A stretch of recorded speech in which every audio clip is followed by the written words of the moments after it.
Alrighty. Number of things to talk about. Seems FixedbyDoc is basically no longer going to put videos on YouTube. And instead he's going to put them on his website. Good luck with that. I found a particular way to grow my subscribers. I'm not going to go into it. It seems to be rather successful. I am not flogging the hell out of this method, but if I really wanted to grow subscribers a lot, I probably should be. And a number of times I've thought I'm doing this thing and it's very successful for the small amount I do it, and I have thought that I probably should be putting in a real solid effort to do it, but it's become one of those things that I'll get around to it. But this is the thing, you know, YouTube is not my number one priority in life. Having a job and doing other shit I need to do around here, and even, you know, boring little just day-to-day things. I had to change the oil in the car today. I dropped it out last night while it was still warm, and yeah, going to do that. Probably going to start getting rid of that there. Got a little bit of washing to do still, blah, blah, blah, blah, blah. You know, I've got stuff in the real world that needs to happen, so I don't sort of make a gangbusters complete focus on YouTube. I must say I probably turn on the little tablet too often because I'm still running the bill reasonably high on the internet. But I upload everything out of free Wi-Fi, but then I still turn that on and watch before work, where I could actually drive to free Wi-Fi and watch for a while, but it's just, you know, I'd have to take a little bit of a different route and go another mile or two the wrong way. So, yeah, I've got a strange feeling the bloody bill on this bastard's going to be 80 or 90 bucks again. Anyways,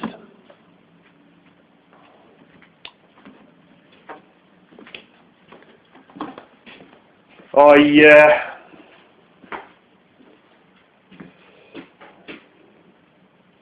say this, but on the note of doing things in the real world, there's something else that might be taking a bit more priority, and I don't know where that's going to lead, if it's going to lead anywhere else at all.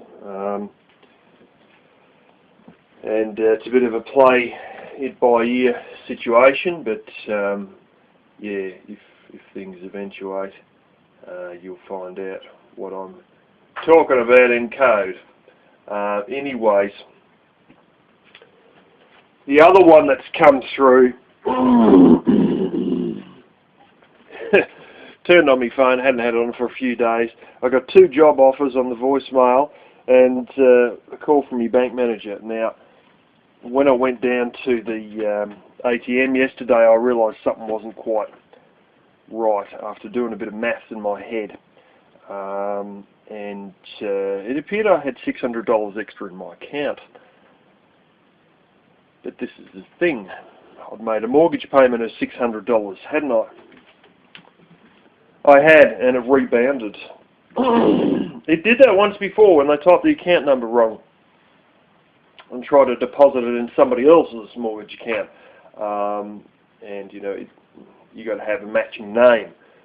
This time I went to transfer it, and it seems as though it didn't transfer, and I was thinking about it, and after work I turned my phone on, and yeah, there's actually a phone call from a bank manager on there. They keep losing me damn contact details. Finally they've got them stuck on there properly, so I get this call just before I'm probably going to buy myself a new phone and get a new number, and then they'll lose it all again. But anyway, bank manager, this bank I'm with, Rural Bank, you guys have heard of it. It's, you know, if I could give it a rating out of 10 stars, it'd get about 1/4 of a star. It's the most fucked up system you've ever come across. You've never come across a bank so fucking bizarre unless you've got unless you had offshore bank accounts in the 1980s. Honestly, it's that fucking strange. They try and do everything through net banking, but I'm not hooked up to net banking. It's Black Kitty's chasing a dragonfly or something. I'm not hooked up to net banking. I'm fucked if I'm going to be either, because I have seen enough already. Back in the 90s, I knew guys who could unlock BMWs. We're not talking Fords, we're talking fucking BMWs using PDAs, which were like tablets before tablets, if you know what a PDA is. And they can unlock BMWs by programming them. I'm fucked if I'm having net banking. I've had enough malware issues with fucking laptops as it is, let alone, you know, go spewing financial stuff on the internet. Anyways, even transferring the money, I mean, this is a subsidiary. I was with another mob that was bought out by the bank that I have my daily banking with. So I had the mortgage with one place and a daily bank with another one. This mortgage was with what they call a non-bank lender that used to focus on farm loans and commercial loans.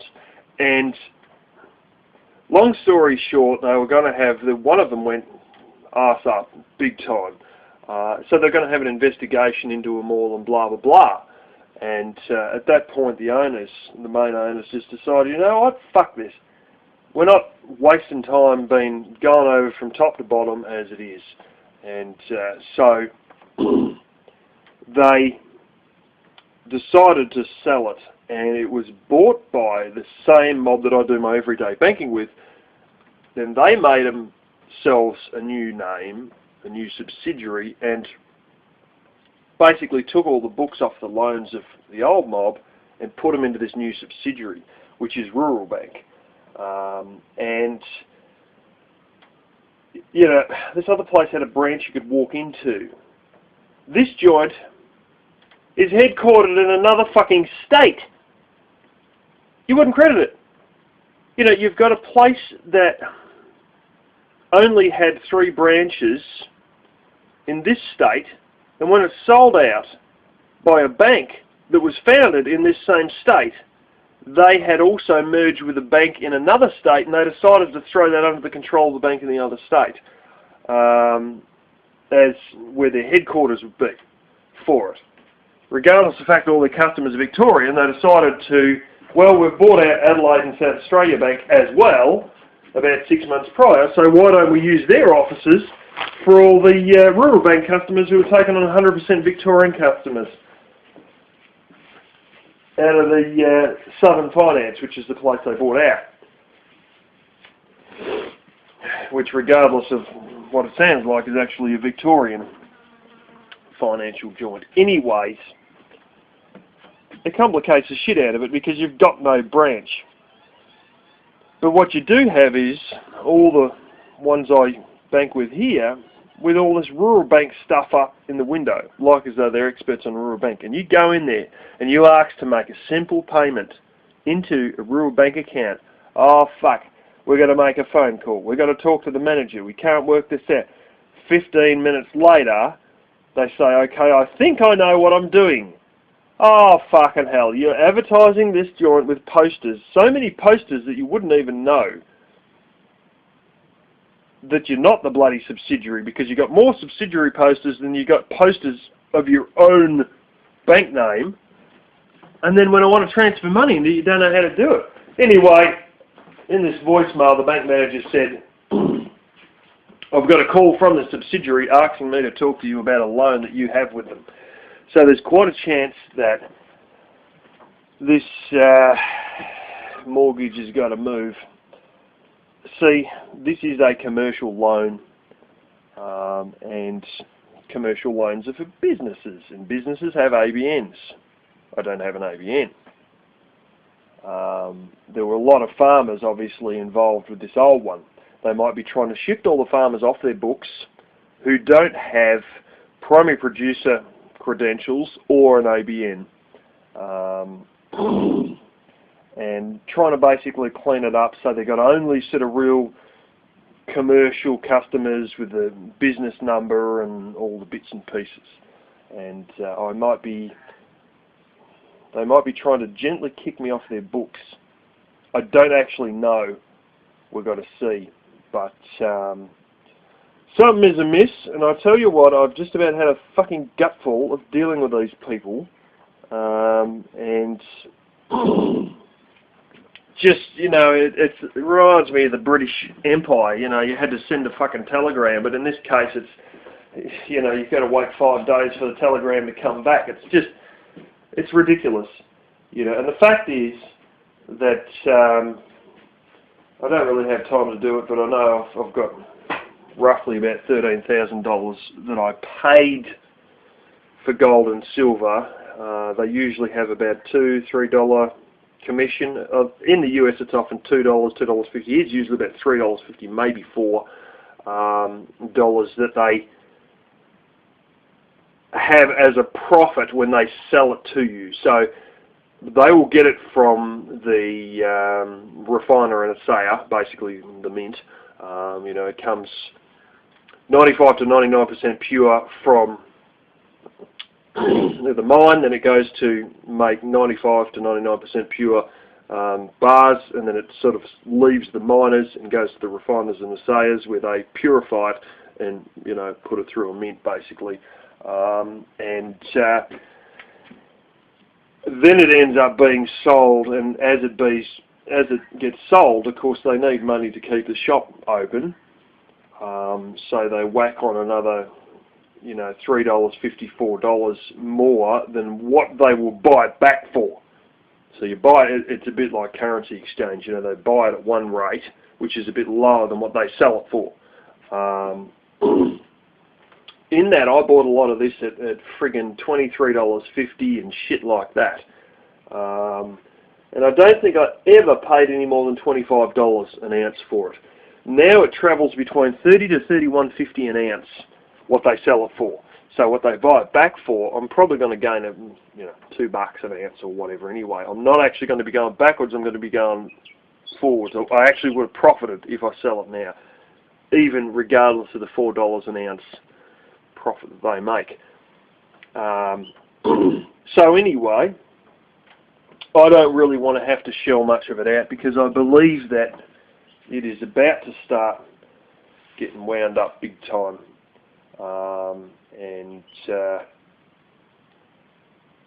The reason I know this is because it appears the world is finding a solution to all these financial woes, or maybe about to.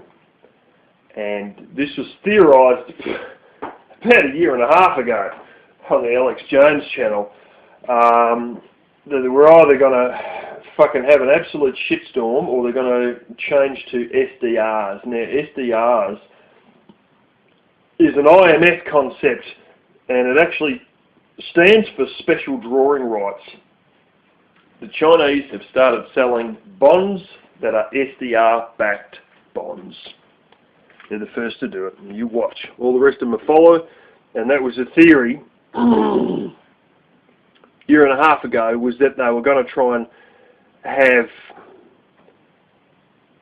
instead of a gold standard, they're going to try and replicate like a gold standard, but have it backed by special drawing rights, SDRs, where a country is allocated a certain amount by the IMF, I assume, and then the question is who's going to, you know, be pulling the strings of the IMF to see who gets how many of those, and that was going to alleviate the woes of any inflation or hyperinflation due to excessive quantitative easing. Every time you have a major shift in the way financial systems work, that's when there's usually a massive overnight kick up in the value of gold and silver. And I don't want to really miss out on that. Having said that though, I've got a couple of thousand in cash and whatnot, and I may sell some of the gold because I don't have very much gold at all. I don't know, I think there's only about $2,500 worth of gold, and possibly refinance this, get the damn titles for the place finally, and refinance this as a personal loan. And I'm tempted even just to slap it straight in the credit card. I can't understand a place that creates a bitch session when they're charging me, the fuck is it? It's ridiculously high rate on this joint. It's like 7% or something like that, when everybody else is getting fucking 3% or something ridiculous. You know, it's, yeah. But anyways,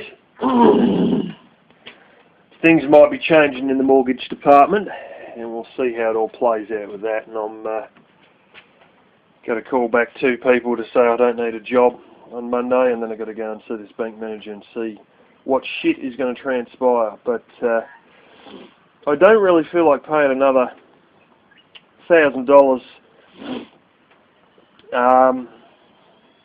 for a loan application fee, and that's what I originally paid. Now in this, because that's actually a subsidiary, if I go and open a personal loan with the main bank, and because they're trying to kick me off their books, they might waive the loan application fee, and that would be brilliant. And then we could talk turkey, and I might just magically appear with about $4,000 in cash, and just get a $5,000 loan and cover the rest with cash I've got and a bit of gold, and just keep paying it out from there. Because now that I'm making a decent amount of money every week, which is around friggin', I think it's $880 before tax or something, I don't know. First week I didn't do a full week, only done 3 days, and I made $522 clear in 3 days. So that'll give you an idea that I'm fairly rolling financially to be able to work for 3 days and make $522 take home. So if this is the case, you know, I want to try and pay it off out of money I'm making, as opposed to dipping too much into silver or gold. Yeah, anyways. Oh yes, I have taken to the long drawn out version of doing things. I transfer files from this phone to the other laptop. The old laptop I had, the one that crashed, the version of video converter it had is the same brand, but it would only let you